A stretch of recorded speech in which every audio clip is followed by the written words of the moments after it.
Go ahead, Gabby. Great. Okay. Well, hello and welcome. My name is Gabriela Yeager. I'm the co-founder and programs director of Global Changemakers, and it is my pleasure to welcome you today to this panel discussion in which we will have the opportunity to discuss how young people can take action on the climate crisis. We're very fortunate to have a fantastic panel with Lina Gomez, Vice President of Strategic Innovation and Youth Initiatives at Nat Geo, Charlotte Broom, founder of the NSW Agency, Anoka Primrose, co-founder and head of advocacy at Growing Money, and Wasim Mir, senior advisor at the UNFCCC. This panel will be moderated by Daniel Macmillan Voskovoynik, researcher, campaigner, and artist, and who is also the curator of the Global Changemakers Ecology Course, which will be launched after this panel, and which was supported by the Earth Rising Foundation, and a product of a collaboration with many of our change makers, young people from all over the world who are working on this precise issue. I will leave you now with Daniel. I hope you really enjoyed this discussion, and don't forget to register in the course if you haven't already. Thank you so much, and off to you, Daniel. Thank you so much, Gabby. Thank you so much, Eric and Gabby, for hosting the space and convening today, and to all of our wonderful attendees for being here and joining us. My name is Daniel, and I'll just be doing everything possible to give time to our incredible speakers. So I think the topic of our discussion today is about the convergence of youth power in the face of the climate crisis. Now, the first topic I want to raise with the speakers is, we hear it's become quite a cliche to talk about the role of young people in addressing the planetary crisis. But what do you understand to be the real role, the important role that young people should and could play in tackling the climate emergency? And we'll start with Wasim.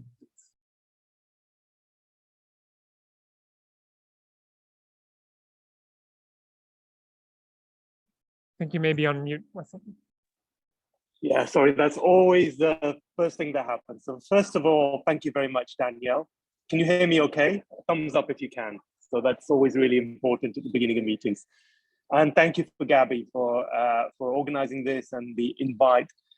So I'm Wasim Mir. I was the Chief Operating Officer for COP26. So I organized the last COP in Glasgow, and I'm working with UNFCCC here in Sharm el-Sheikh. So I'm actually here in Sharm el-Sheikh. If you can hear a lot of background noise, it's because although I've got an office, there's a lot of noise here because the buzz and the people that are already arriving here in Sharm el-Sheikh and doing the talking and doing the starting the negotiations. I'm also advising the government of Canada on the important COP on the Convention of Biodiversity that they'll be hosting in Montreal in December. So do you want me to just speak a little bit about what I see as the role?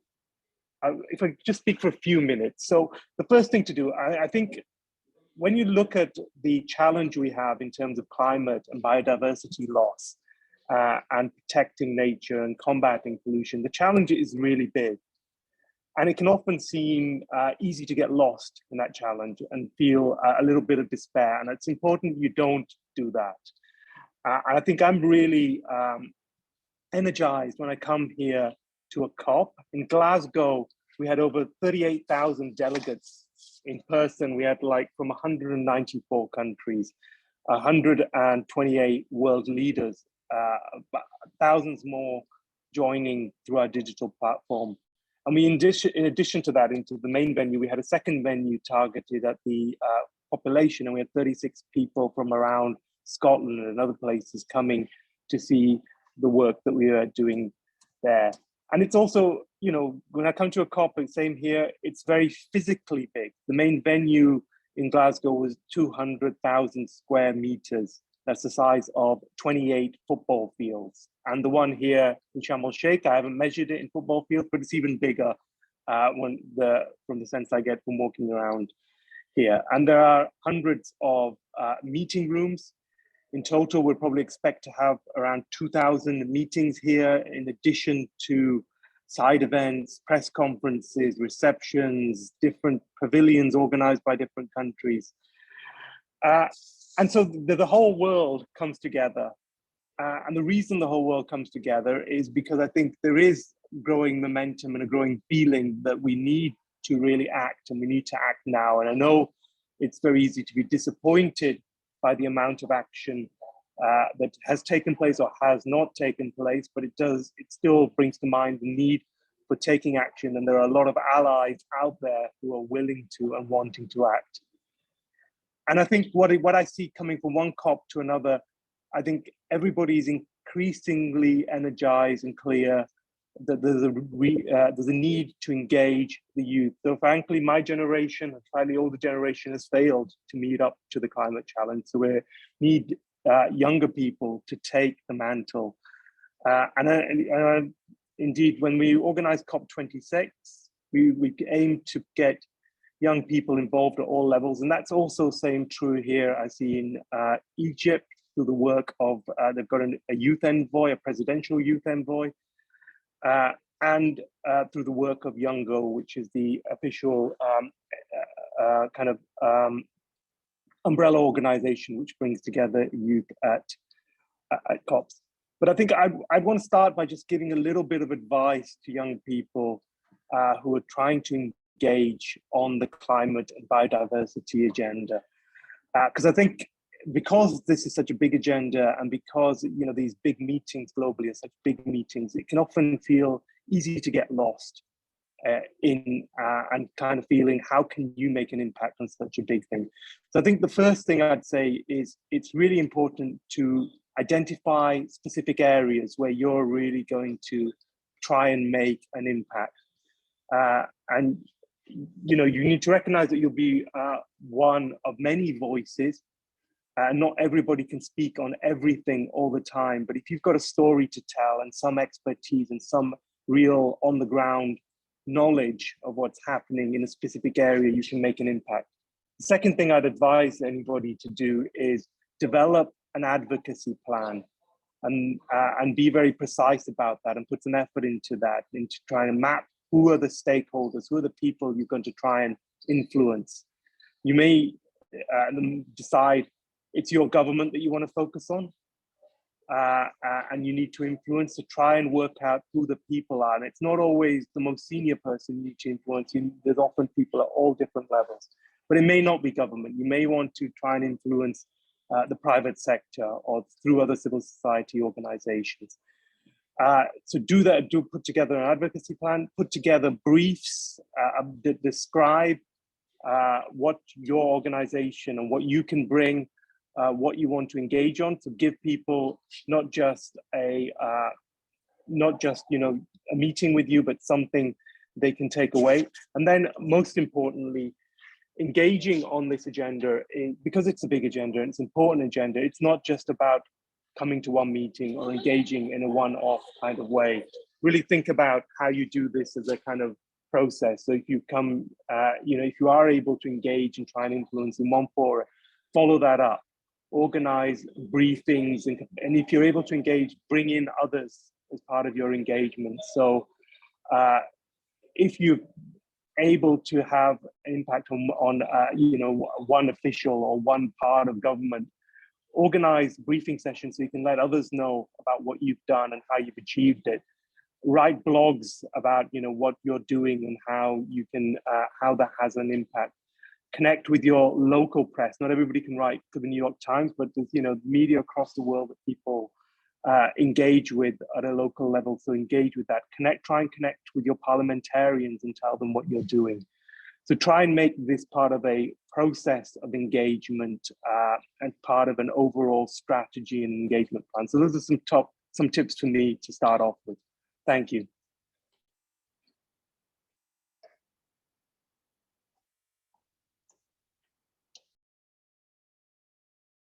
Thank you so much, Wasim. I don't know if Noka, you'd like to go next? Sure. So in terms of, I agree with everything that Wasim was saying. All of these are so important when it comes to engagement.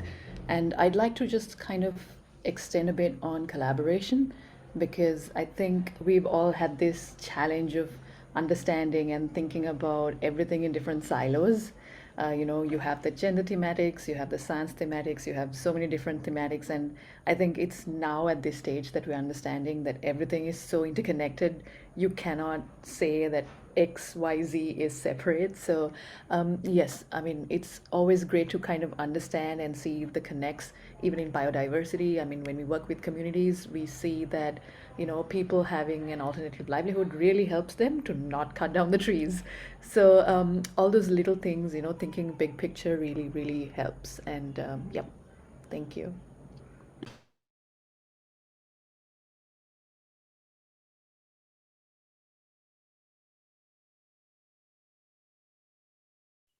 Absolutely, okay. Yeah, 100%. Breaking those silos, joining the dots. I was wondering if, I don't know, if Lena or Charlotte, you want to also talk to how you understand the at least the key role that young people can play? Yeah, and no, Guy, I think one of the things that makes young people so powerful is their ability to see things from this intersectional perspective. And I think going back to your question, I 100%, like, I've seen this cliche, but there was this research that that a wonderful organization, the Ocean Project, put out that shows that actually engaging young people 13 to 25 achieves the greatest conservation impact. So think about that. Of all the age groups, they have found that 13 to 25 are the most interested, they're the most willing to act around ocean conservation and environmental issues, and they have this high potential to influence others. So it is absolutely not a cliche. There is a very, very important role. And, you know, the young people that I have seen are in fact very much making a difference, both in their local community, but also globally. You know, what we've seen is young people having tremendous impact around the issues they care about. Plastics is a great example of lots of young people raising awareness in their local communities. You also have young people changing legislation because of that work. So it's across the board around lots of issue areas, but I just want to reinforce that it is actually real impact that we are seeing from young people. And I know we're going to be talking about barriers. Wasim, you're already identifying some of the solutions and some tips to go through those barriers, but we're seeing real impact.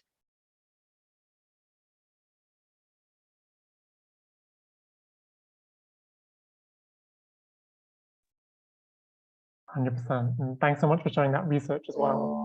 I don't know, Charlotte, if you want to add any final thoughts and your ideas on the role of young people.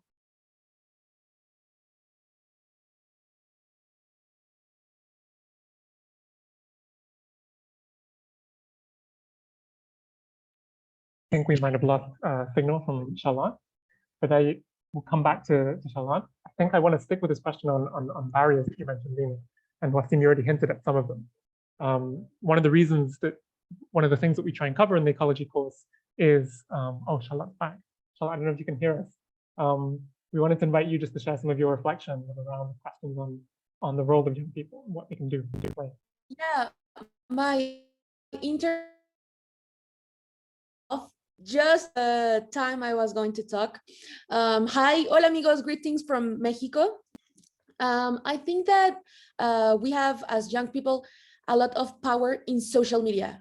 Maybe it's the first time ever that we are able to speak out loud and a lot of people can listen, and we can do it in our homes. Maybe something that I say in Mexico hits viral, and someone in, I don't know, UK, or I don't know where my videos are going. So that power of expression that we have nowadays, it's very, very, very powerful. And older generations are like more into creating very powerful videos, and that's something that is very exciting for me as a content creator, because there's people speaking out loud, and now the older generations are like, oh my god, these kids are so crazy, because we are.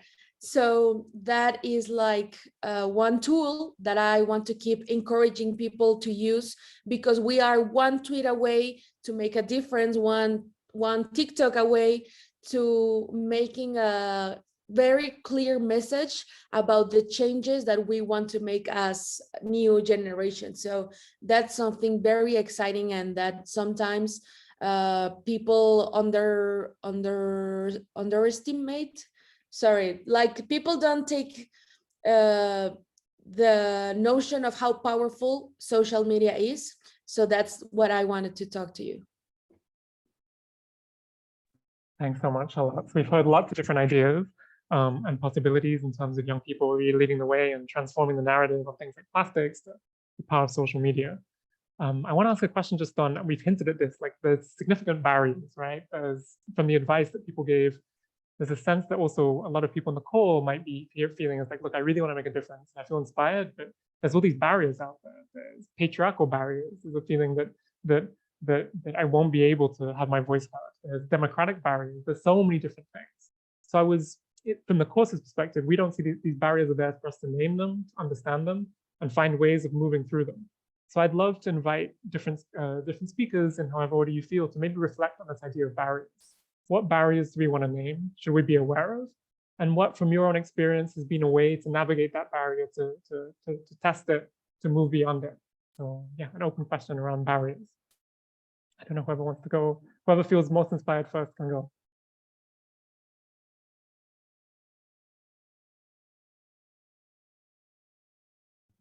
I want to continue with my thought, because one of the biggest barriers is that as we are very young, people don't take us seriously.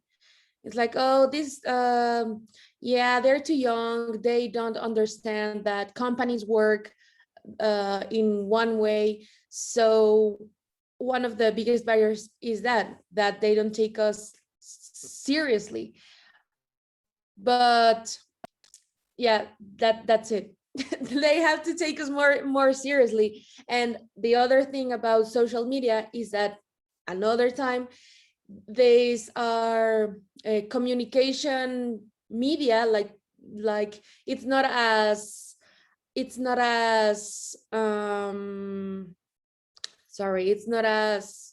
prominent as a TV show or as news in TV. So maybe getting into what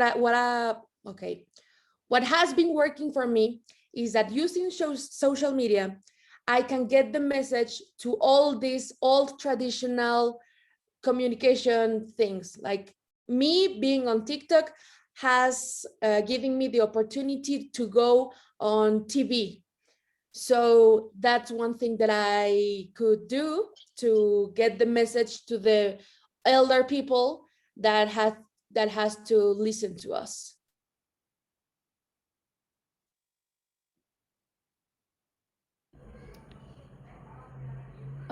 Can I pick off from Charlotte? Oh, wait, sorry, Wasim, you go right ahead. No, you go first. I'll come after you. Oh, sure. I'm just gonna pick up from where Charlotte kind of dropped the ball on, well, not technically dropped the ball, but about kind of being said that you're too young to understand how corporates work, all of those things. And something that I personally did was going to work in a corporate body for about a year to understand the perspectives of how corporate sustainability works, so that every time someone comes up and says, but this is not how we do it in corporate, I can give you like behind the scenes insights into how it actually works and how we can actually make something happen.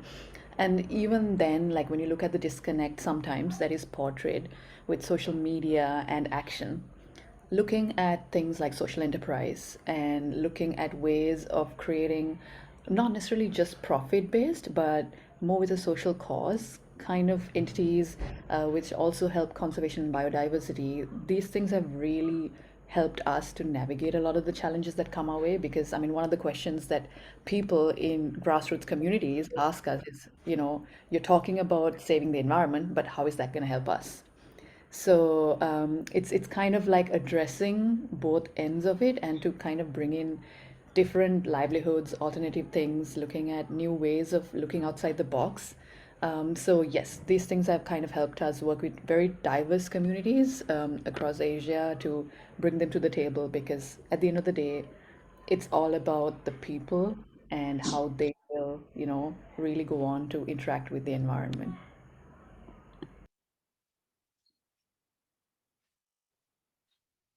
So if I can if I can come in, and I'm just going to say a little bit now because I have to then go and join another meeting in a second. But I think the first thing I would say is try and have confidence in yourself, because if you've got something to contribute, it's important that you get that voice heard. And the second point I'd make is that, you know, even though when you're challenging anybody, whether you're young, old, or whatever, there'll always be barriers to that, because people don't want to change the way they are necessarily doing things. So just bear that in mind. That's not necessarily a reflection of the age of people interacting. That's just natural, that people often don't want to be challenged. But I think you need to remind yourself that you're, as a young person, you have an important role. You're a consumer of lots of people's products, lots of organizations' products. You're a voter often, or a future voter, and those are important things. What I'd say is, if you want to be heard, try and you know, again, the similar point I'd said earlier about developing a strategy. And I think it's really good to talk about social media, because I think social media is an important tool that, you know, young people often have better access to. And I think a lot of older politicians are probably jealous of your ability to use social media. But it's important, that's one part of the tool. So if you're able to get a video message out to 1,000 people, when you're then trying to engage with a politician or trying to engage with a business, say, you know, tell them that you're engaged, you know, with the content that you've developed. It's not just you, but you've got an army of 1,000 people working with you or connected to you. So try and use one interaction that you're having to increase the power of the overall impact that you have. I think I'm also, Charlotte, I'm glad you started us off on this topic of kind of credibility as kind of a barrier. And I think that you've identified where social media can actually be play a role in credibility, because those who have lots of followers, to Wasim's point, you know, you do have significant influence, and that adds to credibility. What I've found from also talking to a number of young people, as they begin to want to start a nonprofit or start their work, those traditional media sources do continue to provide significant credibility. And as they are applying for grants or asking for an interview or asking to do the next step, being able to link to an article of something that's published is incredibly important in terms of increasing credibility. So I would say, you know, social media is a huge, huge outlet. Where can you also try and see, is it your local newspaper where you are? Maybe it's writing an op-ed. Maybe it's an op-ed about a topic that you care about, so that you could get published, because media is changing. But in terms of tackling this credibility, that is incredibly important and can be a huge asset to you. But I think the other piece here that I've heard is, you know, youth-led is incredibly powerful. Access to adult mentors and allies can also be really, really powerful when it comes to credibility. And when it comes to, you know, figuring out what's the next step. So I know that that is a barrier as well, finding the right allies, finding the right mentors. But that would be a recommendation, is where can you find someone who's working in the field that you're really interested in? Anoka, you mentioned you even went into, you know, the corporate space in order to understand it better. But before then, you know, is there someone who's working in the corporate space that can give you some advice, that can help you navigate it, and who can help point you in the right direction? I think that's another way to tackle this credibility and continue to figure out kind of what the next step is. Because I think one of the biggest barriers is just not even knowing how to take that first step, and not knowing what how to channel that passion. So I think, you know, adult allies as well as other peers who have already been successful is a great way to get started. Fantastic, Lena. Thank you so much. Such wonderful reflections from all our panelists. Just this is an invitation to anyone watching. If you have any questions that come up when you hear any of the panelists speaking, feel free to drop them or ask them on the Zoom function, and then we'll have a session where we answer questions right at the end. But I just wanted to pick up on where you finished, Lena, which is this idea of not knowing. And what brings us together is the topic of ecology and the ecological crisis, which is one of the most, possibly the most complex social problem you could even imagine. And what this course tries to do is to start from that place of complexity. And from that position of humility, that this is a very, very complex problem, and we need many different voices and perspectives to even begin to understand it. So starting from that perspective of complexity, knowing that climate change is a wicked problem, I wanted to invite you to maybe share what's something about this problem, about ecological crisis, that you wish you maybe could have known earlier. What's something important that you'd love for our participants and our attendees to bear in mind as they try and develop their own knowledge, but also as they confront this fear of not knowing? What's something important for people to know about the climate crisis? Whoever wants to go first can go.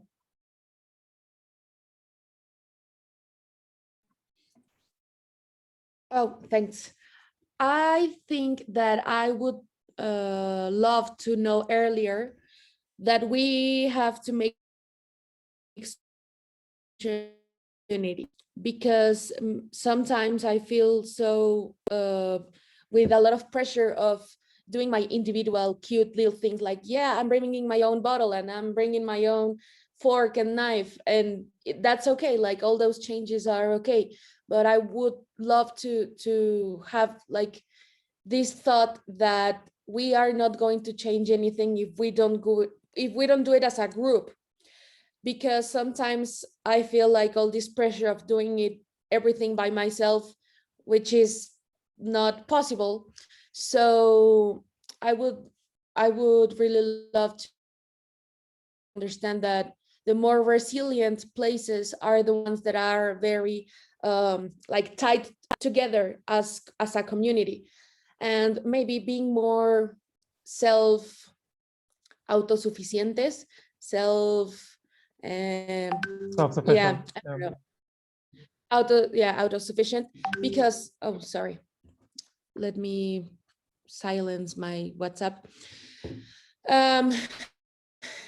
Maybe the communities need to know that we cannot just rely on governments to have things like access to water or access to light, like that we could have that in mind years earlier to fight the things that are coming.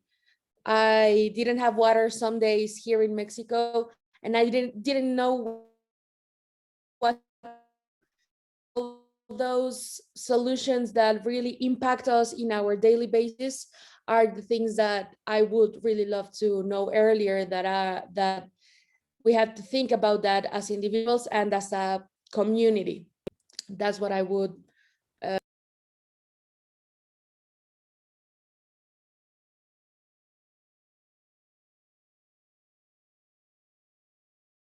Yeah, I think that's a really important reflection. I think my one takeaway around, what I would tell my younger self is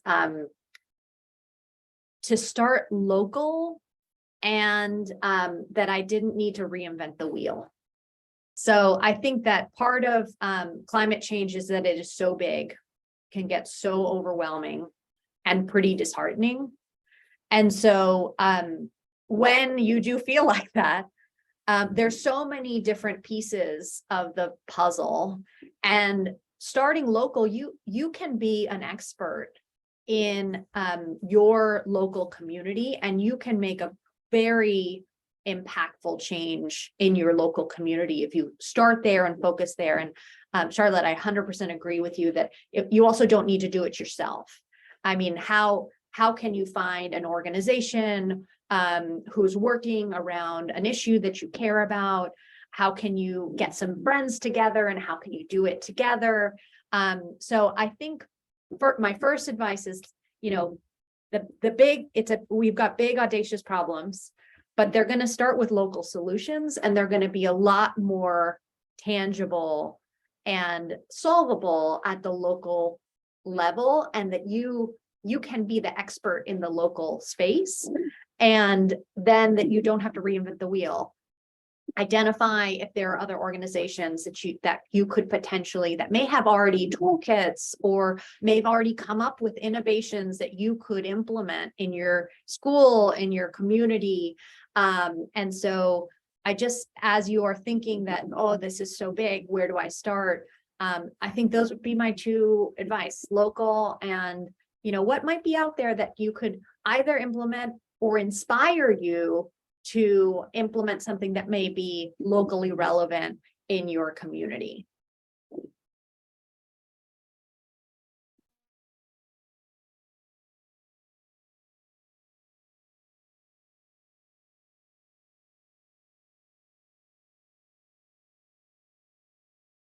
Thank you so much. Anoka, I don't know if you'd like to share anything on learning around ecology or the climate crisis that you maybe wish you could have told your younger self. Sure. I think Lena and Charlotte both touched on very, important insights in kind of like identifying how you can do a lot of things at the local level. And I completely agree, because when you start out, you want to kind of change the world, and you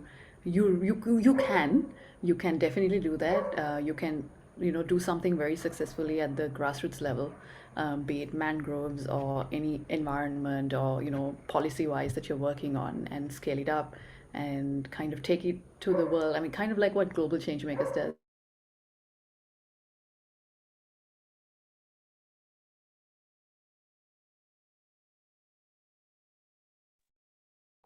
Oh, no, I don't know if you can hear us. I think you've frozen up a little bit.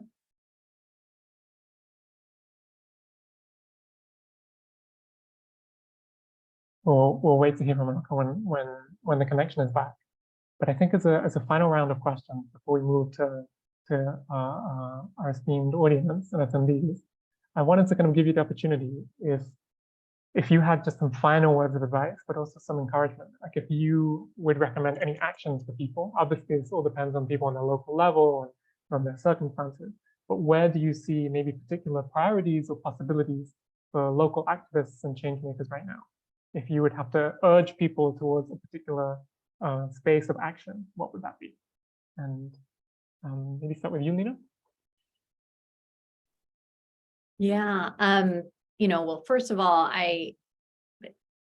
young people and what I've seen them do, and their passion and their ability to really take another perspective on issues, I think is incredibly powerful, and again, keeps me very hopeful. If I were to think about any advice, I've already talked about starting local, identify any organizations that you may want to connect to. I think I haven't touched on this, but youth-led research is also a really powerful tool. Back to the credibility, but also to adding to a space and issue. I've seen some really, really powerful youth-led research. An example I'd show is the Kentucky Student Voice team led some really fantastic research during the pandemic. They created this survey called Coping with COVID, and they surveyed over 13,000 students, and then that research was covered in media. It helped inform the policy. And so I want to, as you're thinking about what can we do to add, I also want to invite people to think about, is there an issue out there that hasn't been researched? I don't think you have to wait until you're in university or a postdoc to actually do research. See if someone can help you come up with a research methodology, and maybe there's some additional research that you could add, and then tell people about it, back to social media, back to an op-ed. I think this is, how can you add new insights to the space, and that back to confidence. We talked about confidence. You have the potential to really unearth some new insights that haven't been discovered, and that people may not be focusing on. I really think that there are new perspectives that we can add to this. The other little bit of advice is, I know that financial resources often are a barrier to young people starting work. Research if there's any micro grants, if there's any grants out there, if there's any accelerator programs. More and more, there are more resources out there focused on young people who want to make a difference. And then I would also say, see if there's any boards, any student advisory committees, even with, large organizations. Back to our initial question, they recognize the importance of youth perspectives, and they, I think more than ever, are looking for young people to be advisors to them. So it's little bit of searching, it's a little bit of finding out what might be out there. But these are now, I think, more than ever, opportunities for young people to get involved. And then I'm going to make a small plug for National Geographic and one of a new program that actually we just launched 14 days ago called the Slingshot Challenge. So if anyone does have an idea or want to kind of work through research and presenting a solution to an environmental issue, we do have a challenge out there. It's running till February. It involves creating a 1-minute video and submitting. So if you please check it out. It's on website slingshotchallenge.org. And this is just a way that National Geographic is hoping to elevate youth solutions around environmental issues. So those are just a few of my final advice. But I just, again, so believe that young people are key to really moving forward around the climate crisis.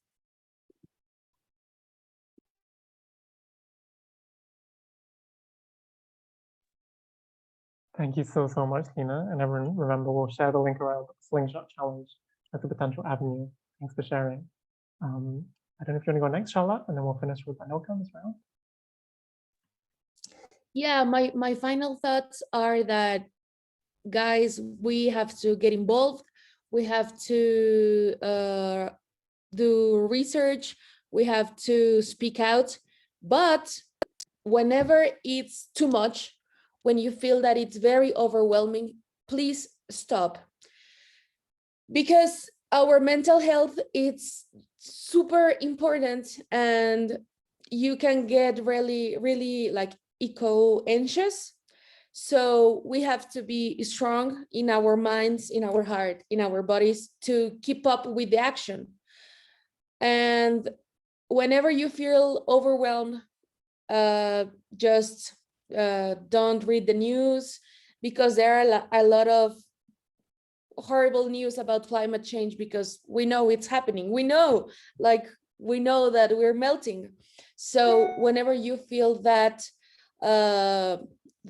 like sadness, my advice is to reconnect with nature, like go outside, watch a tree, I don't know, watch a plant, because nature is so abundant and so resilient and so giving. And maybe it can give you a little bit of peace. And then when you feel recovered, when you are calm, then you start going again. And that brings me back to the community thing.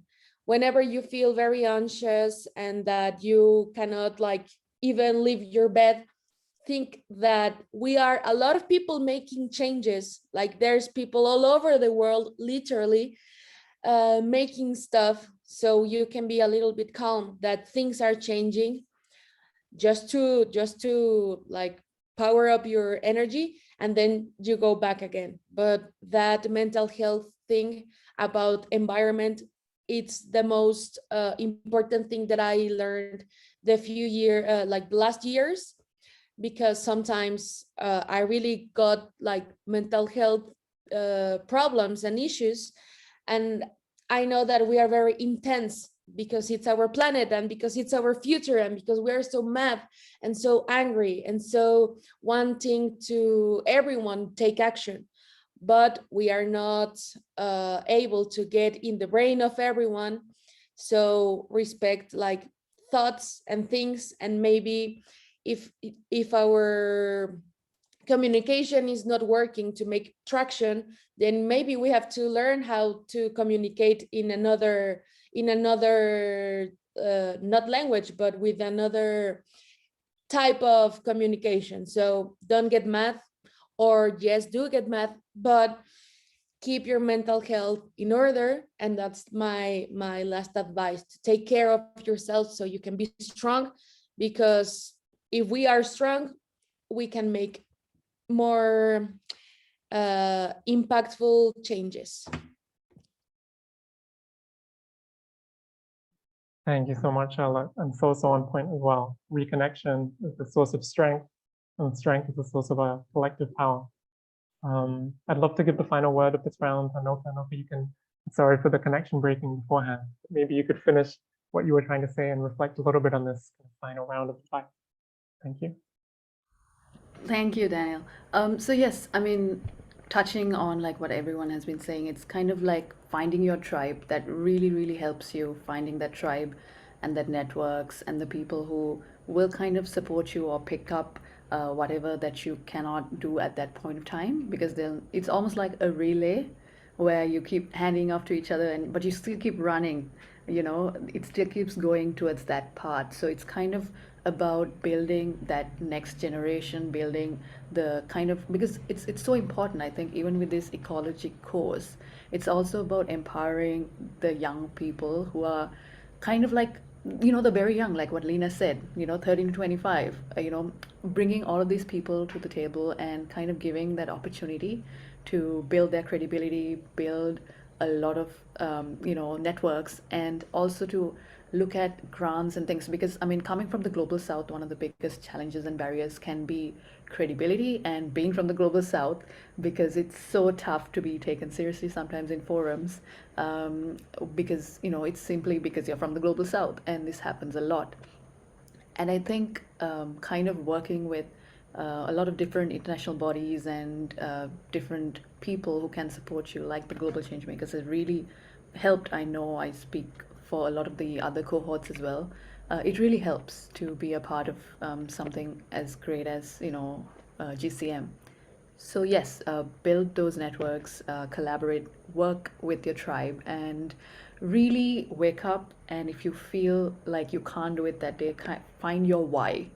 That always really helps me. You know, one day I woke up and there was this dog who was burned alive on New Year's, and I was just crying that day. But I was like thinking, no, I'm gonna stop this from happening again to another dog. And that's how, you know, a whole petition came about and it went into parliament.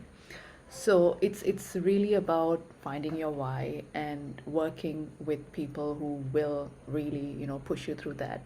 And the last one is to really, really focus on what you can do right now, and to see how you can amplify it with, you know, your partners. I think that's really, really important as well. And, you know, because there is a lot to be done, but it is possible. And also think about the positives, like, you know, Lula is the president and Amazon is hopefully safe. So, you know, thinking about all that really helps. So thank you so much. Thank you so much, everyone. Such beautiful reflections. Everything from inviting us to reframe the question of what should I do towards what should we do, towards reflecting on the importance of self-care and limits and boundaries as a way to make space for our strength. So many reflections from all of you on looking sources of resources, sources of mentorship, of opportunities for learning, and together challenging both barriers, but also hierarchies that are imposed. So hopefully people have found some inspiration in the wonderful contributions of our speakers.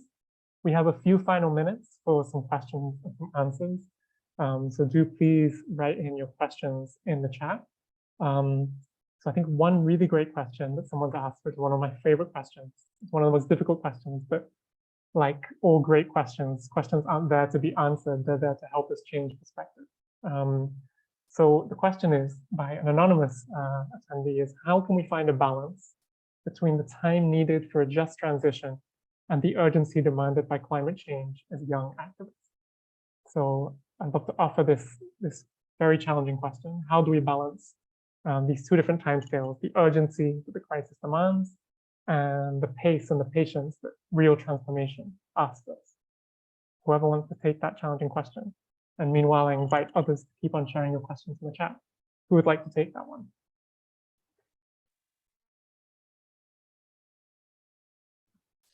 What I have like learned and watched is that for the big changes, you have to push like maybe just a few people that are on the top of the decision-making spots.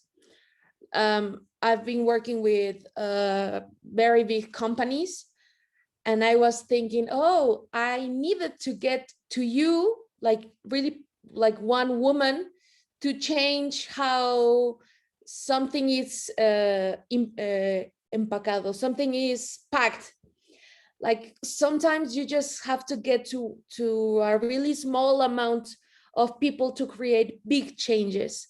So my advice is to think who makes this decision, who is like the person, like what's the name of the guy or the woman or the person that makes that decision, and trying to get the message in some way that they have to understand things. Like if it's an economic thought, like, okay, this guy loves numbers, so like the numbers about that decision that they have to make, and that's the way that we can push things to change, because we know that there are individual changes that we are making and that we are doing, and going back to the small things like, yeah, no straws please, and all that things that are okay, but we have to keep on tracking. So the balance, I think that there is no balance because the earth is not in balance anymore. So we really do have to keep on tracking. But my advice and my thoughts and what I understood is that you just have to get to, like, if we get to the 10 most powerful people in the world, maybe it could get on traction. So that's the thought I have about balance and how we can keep on changing things. I kind of go back to Wasim's comment at the beginning of this session around making a plan. So I think the urgency often, you know, I think, Charlotte, about your comment about self-care. So the problem with the urgency then can lead to a sprint, which is, it can wear you out. So my suggestion is come up with a plan, come up with, you know, what do you have? How do you start local? How do you connect into an organization that may be thinking about how to make changes that then then roll up into a larger impact? But I think it starts with coming up with a plan around what are the actions that you're going to take that then ladder up into the larger change. And maybe, Charlotte, I 100% agree with you that sometimes it is the right one person to make the change. And, you know, how do you build that into your plan? How do you build that into the, you know, are you going to start with research, and then are you going to be showing that research to, you know, the person? But I think that, you know, definitely identify who are the right stakeholders that are critical in making the change that you want, and then backward design from that. What is the plan? How do you then scaffold up into making the change that you want to have? So I guess I think the plan is a great first step because it concretizes the next steps. And then it gives you a pace. You phase it out into a pace that is sustainable, because Charlotte's comment about self-care is just so important, because sometimes when we're only thinking about the urgency and only going really fast, it can feel, again, very overwhelming. But if you have a plan in place, and as a part of that phased plan, you also build in moments where it is too overwhelming or where you're really passionate and then you want to go fast, at least you've got that vision laid out for yourself, which then is easier to execute.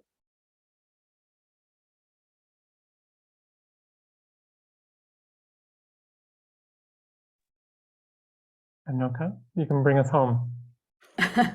Absolutely. I mean, I think there isn't much for me to add, to be very honest, because I mean, having a plan and kind of tying it together really helps, kind of like what Steve Jobs says, connect the dots backwards.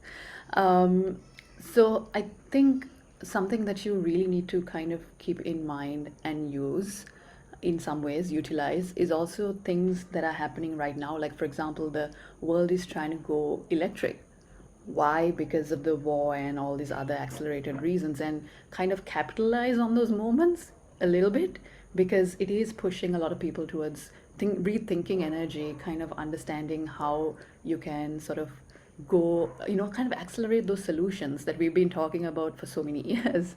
So that really kind of like hopping on that and kind of really pushing those, even during COP or anything of that sort, really kind of helps you to get across to stakeholders and people and make them think, hey, we could actually switch to clean energy and make money at the same time. Little things like that can really help take action, and to kind of understand the connection. I mean, the activist in me is always like, no, we do not have time. But the realist in me is also thinking, how do we accelerate the solutions through research, through working with scientists, through working with people who bring real solutions to the table. I mean, I see a lot of people working on plastic alternatives, even tampons that are biodegradable. So how do we scale, how do we support these things and take them to be more available than the harmful things that you can just walk in and buy. So it's also about mass production, or like creating things at local levels and taking them, even with food. So it's about kind of understanding those connects and creating those solutions and making communities more self-sufficient as well. So yeah, looking at all that really helps in the way forward. Thank you so much. Thanks so much to our wonderful round of speakers. And thank you so much to everyone who's joined us today. Just massive gratitude. Please follow our 3 speakers, and I'm going to pass on the word to Gabby now, but just a reminder around the Slingshot Challenge that Lena mentioned, a reminder that to follow Global Changemakers and sign up for the Ecology Course, a reminder that also there are some grant opportunities that Global Changemakers offers, and keep connected in networks that share around ideas, opportunities, and opportunities for engagement. So thank you very much to our wonderful speakers and to Wasim, who has to leave early. And over to you, Gabby. Thank you so very much, Daniel, Lina, Anoka, Charlotte, and Wasim, who unfortunately left early. And for all of you who are watching live or who are joining in late, you'll be able to access the full recording on our channels. If I may add just a tiny little thing, I think you talked on so many important things, like making a plan, being strategic, knowing who to talk to, taking care of yourself, and understanding that this is unfortunately something that we will have to face and deal with for a long time, and we need resilience for that. The one thing that I would very much love to add is that there are so many resources out there. Educate yourselves. I think one of the main reasons why we wanted to make this course is to share with you information from other young people that have experienced the challenge of wanting to do something. And I think a very huge thing we all need to do is to learn a little bit more of what the crisis is. There are resources out there, as Lina said. There are National Geographic has a myriad of resources. Our organization has a myriad of resources, and we're here to help you find that tribe and find that education and trying to connect those dots. So to all of you, a huge thank you, and we'll see you soon. Bye.